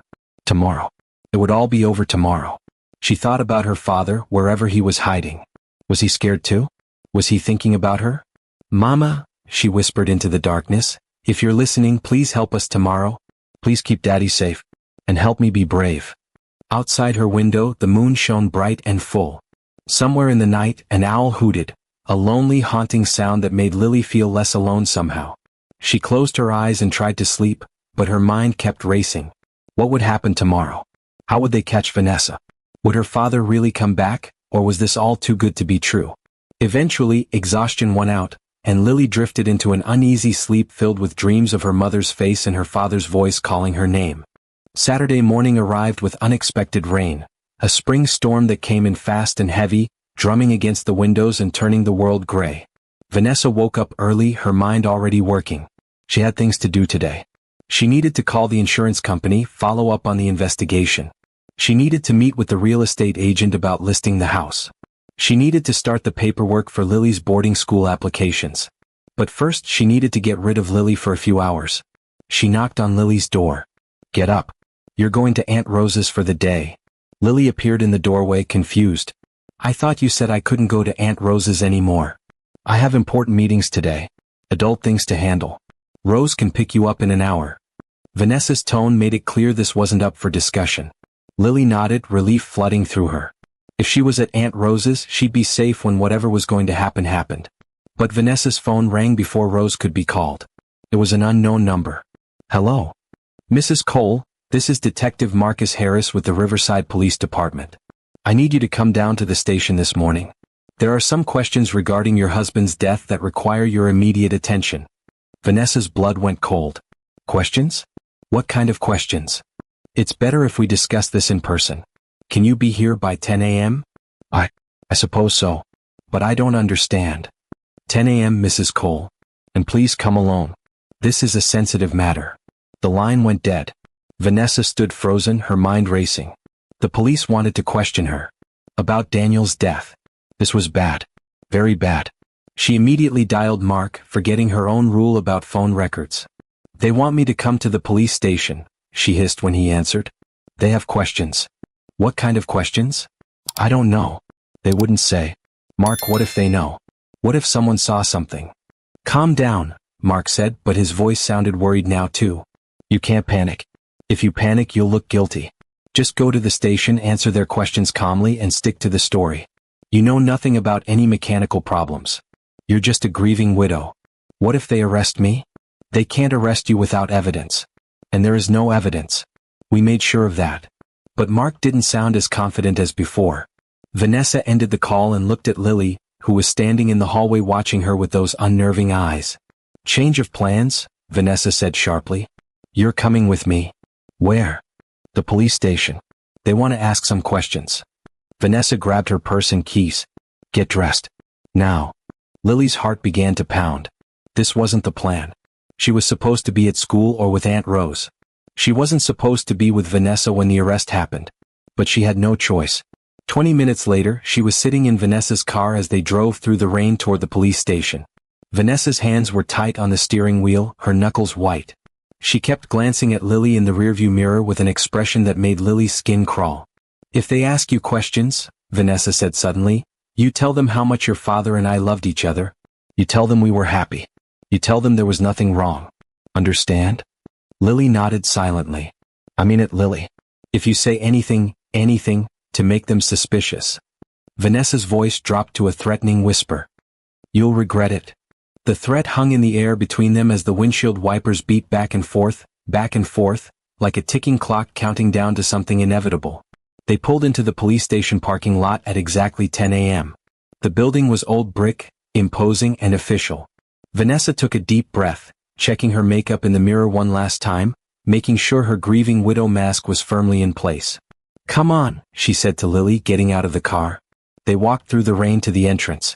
Inside, the station was busy, officers moving around, phones ringing, the smell of coffee and old paperwork in the air. A receptionist looked up. Can I help you? I'm Vanessa Cole.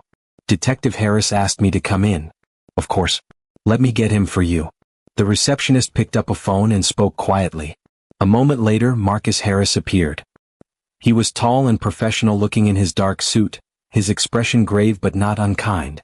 Mrs. Cole, thank you for coming. His eyes flicked to Lily with barely concealed concern. I wasn't expecting you to bring your stepdaughter. I didn't have anyone to watch her, Vanessa said smoothly. She can wait while we talk. Actually, Marcus said slowly, I think it would be better if she waits in our family room. Officer Williams?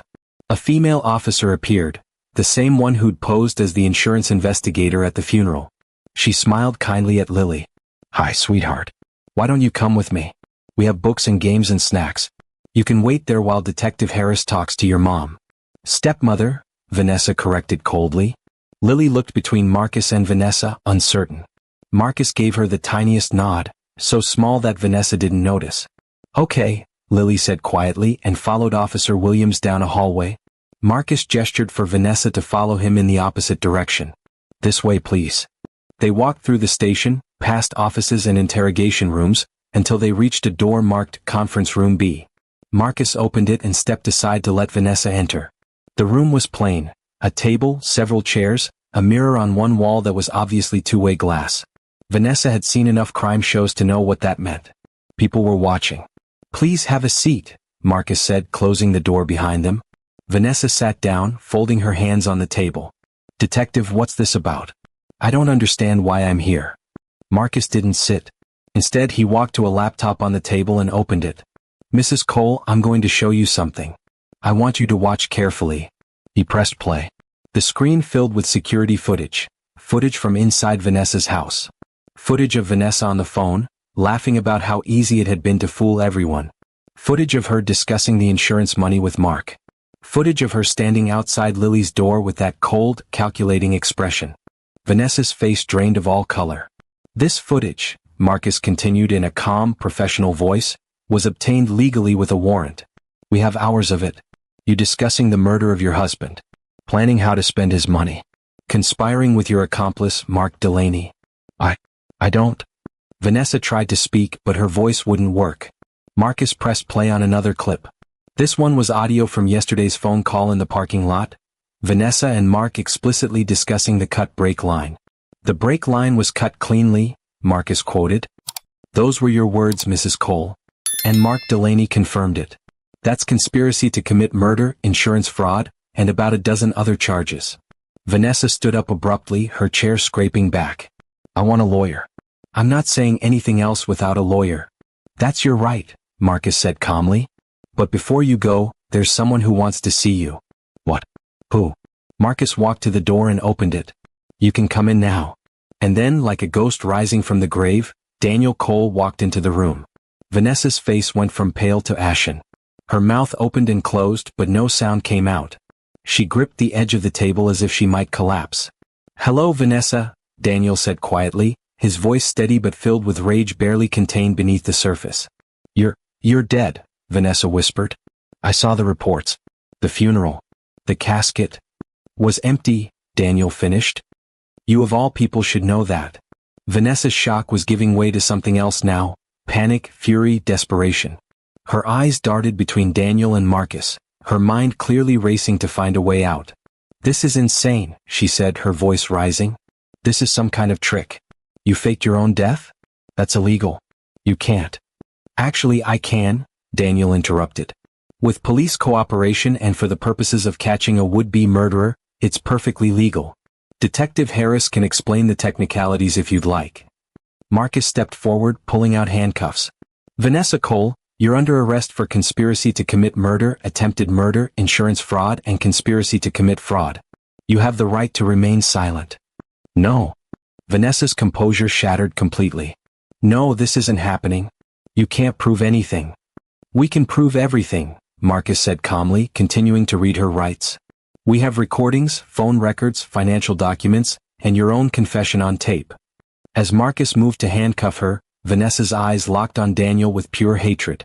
You bastard. You used your own daughter as bait. What kind of father does that? Daniel's jaw clenched. A father who will do anything to protect her from a monster like you. And for the record, it was Lily's idea. A 9-year-old girl was smart enough to see through you when I was too blind. That little brat, Vanessa spat, and suddenly her mask was completely gone. The beautiful, charming woman had vanished, replaced by something ugly and cruel. She was always in the way. Always watching, always judging. I should have gotten rid of her too. Marcus finished handcuffing her. Threatening a minor. We'll add that to the charges. 2 uniformed officers entered and took hold of Vanessa's arms. She struggled, her voice becoming shrill. This is a setup. Police entrapment. My lawyer will tear this apart. Your lawyer can try, Marcus said. But the evidence is overwhelming. We also picked up Mark Delaney an hour ago. He's already started talking, trying to cut himself a deal. Says the whole thing was your idea. Vanessa's face twisted with rage and betrayal. That coward. That pathetic. Take her to booking, Marcus instructed the officers. As they led her toward the door, Vanessa turned back one last time, her eyes finding Daniel. I hope you're happy. You destroyed everything. We could have had a good life together if you just died like you were supposed to. The words hung in the air, shocking in their honesty. Then she was gone, her voice echoing down the hallway as she continued to scream and protest. Daniel stood frozen for a moment, then his knees buckled. Marcus caught him, guiding him to a chair. Easy. It's over. It's done. Daniel put his head in his hands, his whole body shaking. Where's Lily? I need to see Lily. Officer Williams has her in the family room. She doesn't know you're here yet. We wanted to secure Vanessa first. Marcus squeezed Daniel's shoulder. Are you ready to see your daughter? Daniel looked up, his eyes red but determined. I've been ready since the moment I left. In the family room down the hall, Lily sat on a comfortable couch with a coloring book she wasn't using. Officer Williams had been kind, offering her juice and cookies, but Lily couldn't eat. Her stomach was in knots. Something was happening. She could feel it. The energy in the police station had changed. More officers moving quickly, urgent voices in the hallway. Is everything okay? Lily asked Officer Williams quietly. Williams smiled. Everything is going to be just fine, sweetheart. In fact, better than fine. The door opened and Detective Harris stood there. Lily, there's someone here who wants to see you. Lily's heart began to pound. Who? Marcus stepped aside and Daniel walked into the room. For a moment, Lily couldn't move. Couldn't breathe. Her father stood there, alive and real and looking at her with so much love that it hurt. Daddy? Her voice was barely a whisper. Hi, pumpkin. That broke the spell. Lily launched herself off the couch and ran to him, and Daniel caught her, lifting her up and holding her so tight she could barely breathe. She buried her face in his neck and sobbed huge, gasping sobs that came from somewhere deep inside. You're okay, she kept saying over and over. You're really okay. I'm okay. I'm here. You did so good, Lily. You were so brave. Daniel's own tears fell into her hair. I'm so sorry you had to go through that. I'm so sorry. I was so scared, Lily sobbed. I thought something would go wrong. I thought I'd never see you again. I know, baby girl. I know. But it's over now. Vanessa is under arrest. She can't hurt us anymore. They stood like that for a long time, father and daughter, reunited at last. Officer Williams quietly left the room, giving them privacy. Marcus stood by the door, his own eyes suspiciously bright. Finally, Lily pulled back enough to look at her father's face. Did they really catch her? Is she really going to jail? They caught her, Daniel confirmed. And yes, she's going to jail for a very long time. The police have all the evidence they need. What about Mark? They arrested him too. He's already trying to blame everything on Vanessa. Daniel set Lily down but kept holding her hand. How are you? Really? Did Vanessa hurt you while you were staying at the house? Lily shook her head. She was just mean. And scary. She threatened me in the car on the way here, told me not to say anything to the police. She looked up at Marcus. I was going to tell you even if she got mad. I know you were, Marcus said gently. You're the bravest kid I've ever met. Daniel knelt down to be at eye level with his daughter. Lily, I need you to understand something. What we did, faking my death, using surveillance, all of it, it was dangerous. It put you in a difficult position. I hated every second of it. But it worked, Lily said. We caught her. Yes, but, Daniel struggled to find the words. You had to lie to people you love. You had to carry a terrible secret. You had to act sad at my funeral. That's not fair to ask a child to do. Mama told me I had to protect you, Lily said simply. In my dream. She said you couldn't see the truth unless everyone thought you were gone. So I did what she said. Daniel's throat tightened. His late wife's presence had always been strong in their lives, but never more so than now. Your mama would be so proud of you. I'm so proud of you. Can we go home now? Lily asked. Not to that house, Daniel said firmly. Not ever again. We'll get our things but we're not living there anymore. Too many bad memories. Where will we go? Aunt Rose's for now. Then we'll find a new place. Somewhere fresh. Somewhere that's just ours. He squeezed her hand. What do you think? I think that sounds perfect. Lily paused. Does Aunt Rose know you're alive yet? Daniel winced. No. I need to tell her. She's going to be so angry with me. She's going to be happy, Lily corrected. She missed you so much, Daddy. She cried every day. The guilt hit Daniel like a physical blow. His sister had genuinely mourned him, had suffered real grief, all because of his plan. I have a lot of people to apologize to. They'll understand, Marcus said. Once they know the full story, they'll understand why it had to be this way. Will I have to testify? Lily asked suddenly. In court. Marcus nodded. Eventually, yes. But we'll prepare you. And you'll have support. Your testimony will be important. You're the one who overheard the original conversation, who warned your father. You're a key witness. I can do it, Lily said, standing straighter. I want to make sure Vanessa never hurts anyone else. That's my girl, Daniel said, pulling her close again. There was a knock on the door and another officer poked his head in. Detective Harris? The media is gathering outside. Word is getting out about the arrest. Marcus sighed. Of course it is. This is going to be a big story. He looked at Daniel. Are you ready for that? The press attention. No, Daniel admitted. But I don't have a choice, do I? You could slip out the back entrance, go to your sister's quietly. We can handle the press for now. That sounds good, Daniel said gratefully. I just want to see Rose, explain everything to her before she hears it from the news. Let's go then.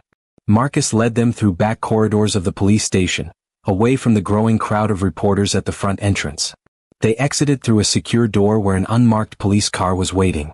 As they drove through the rain-soaked streets toward Rose's townhouse, Lily sat pressed against her father's side, holding his hand like she might never let go. "Daddy?" she said quietly. "Yes, Pumpkin? Thank you for believing me when I told you about Vanessa. Some grown-ups don't believe kids." Daniel felt his heart break a little. "I will always believe you, Lily. Always. I'm sorry I didn't see what Vanessa was sooner. You tried to tell me, didn't you?" "In little ways." Lily nodded. "But she was good at hiding. She was nice to you when I was around sometimes. I thought maybe I was wrong about her. Maybe I was being mean." "You weren't wrong. Your instincts were right." Daniel kissed the top of her head. "From now on, if something feels wrong to you, you tell me. And I'll listen."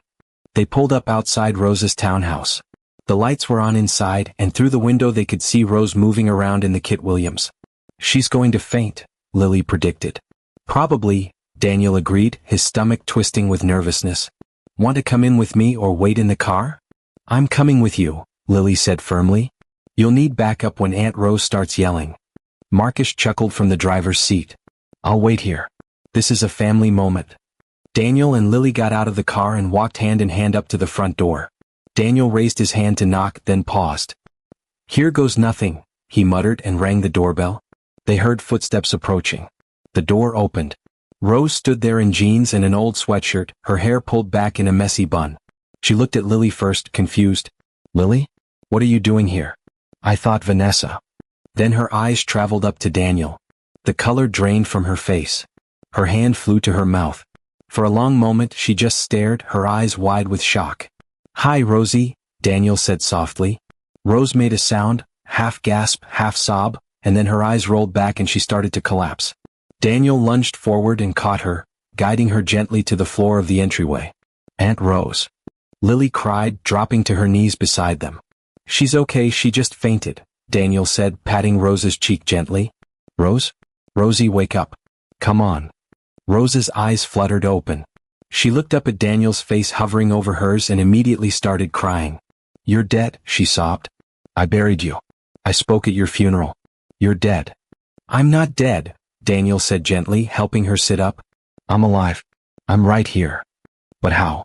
"The accident, the police report, the casket. Was all fake," Daniel admitted. "I faked my death, Rose. With police help. Because Vanessa tried to kill me, and it was the only way to catch her." Rose looked between Daniel and Lily, trying to process this information. "Vanessa tried to kill you?" "She cut the brake line on my car," Daniel explained. "Lily overheard her planning it. She tried to warn me. So we staged my death to gather evidence." "You let me grieve for you," Rose said, her voice rising. "You let me stand up at your funeral and cry over an empty casket. You let me believe my brother was dead." "I know," Daniel said, his voice thick with emotion. "I'm so sorry, Rose. I hated doing that to you. But the fewer people who knew, the safer everyone was." Rose stared at him for another moment, and then she pulled him into a fierce hug, sobbing against his shoulder. "You idiot," she choked out. "You complete and total idiot. I'm so angry at you. And so happy you're alive. And so confused." She pulled back, wiping her eyes. "Wait, Vanessa tried to kill you? And Lily knew." "Lily saved my life," Daniel said, pulling his daughter close. "She was incredibly brave." Rose looked at Lily with new understanding.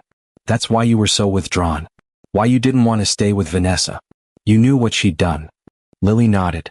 "I'm sorry I couldn't tell you, Aunt Rose. I wanted to so badly."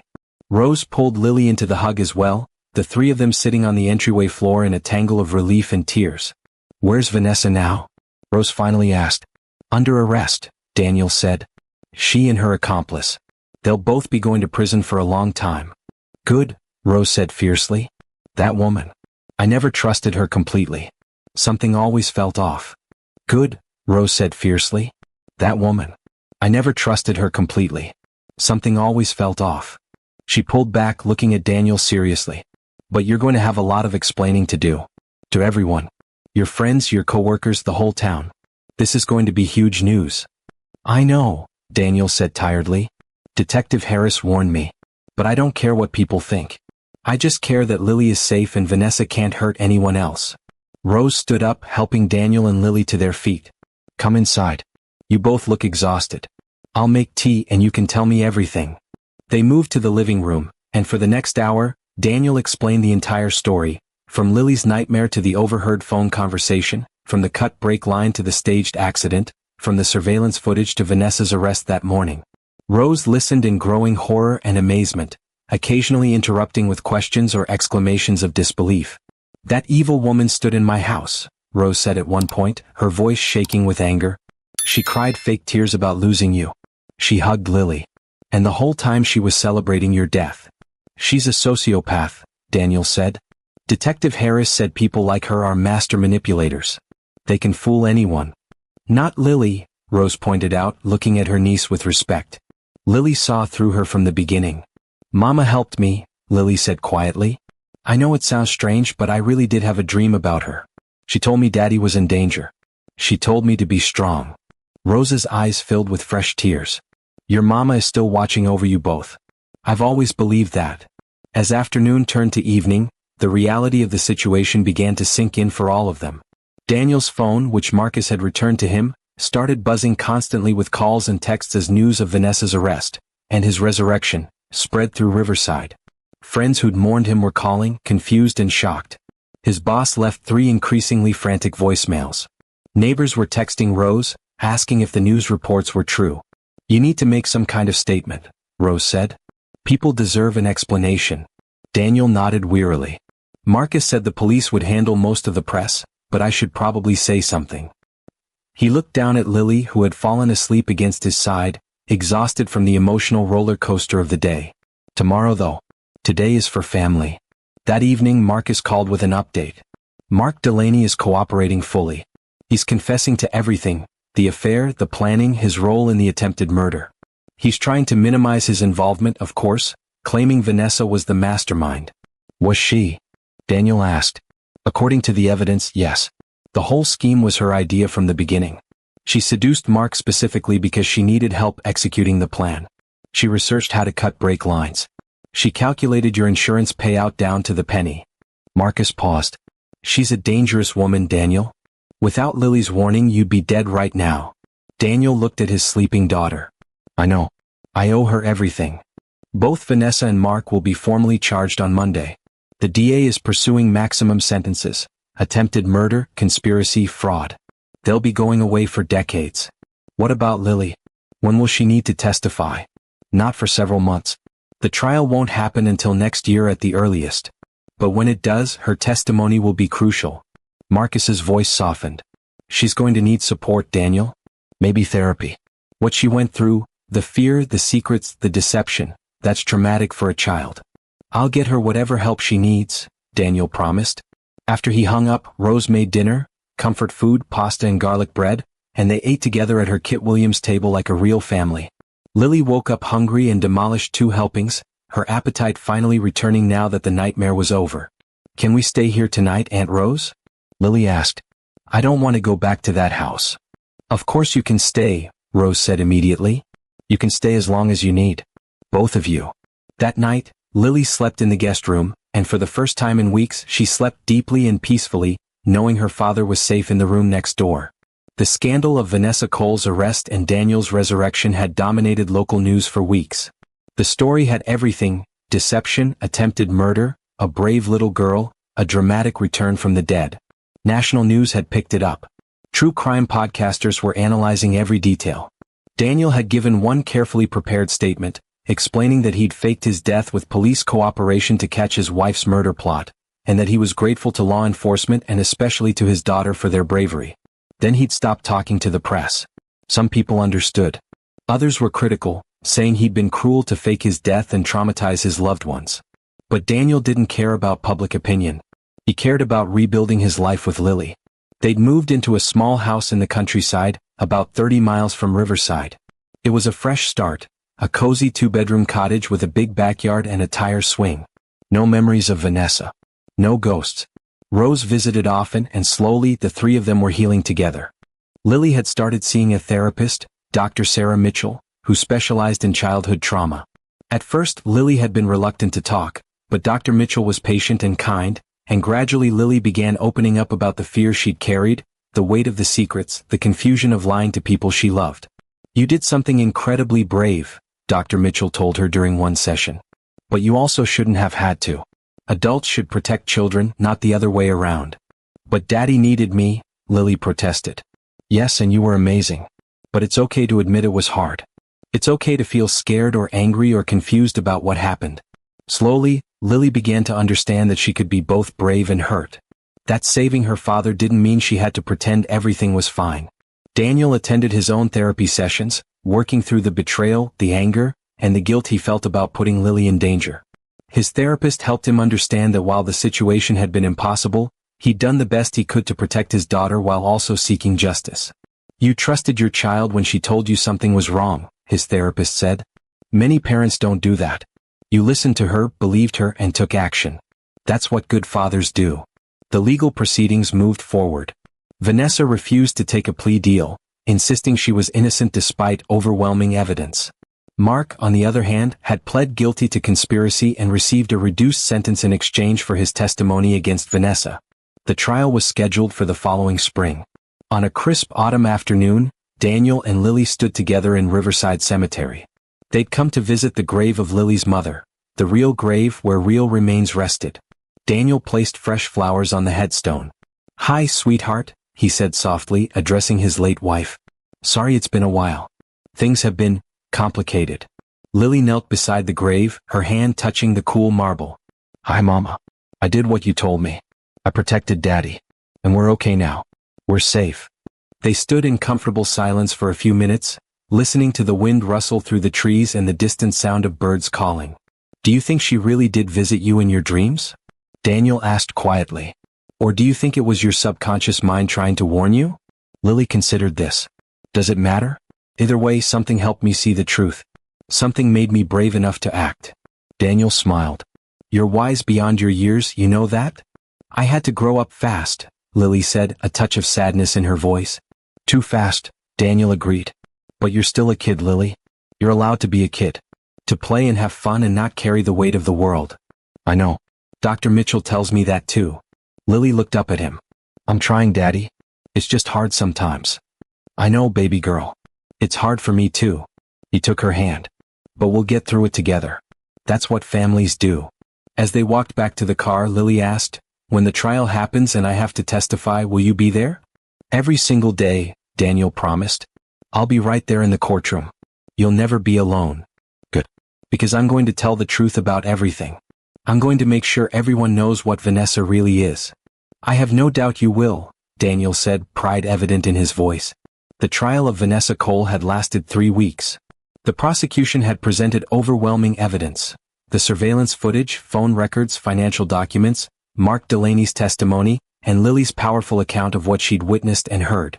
On the witness stand, 9-year-old Lily had been calm and clear.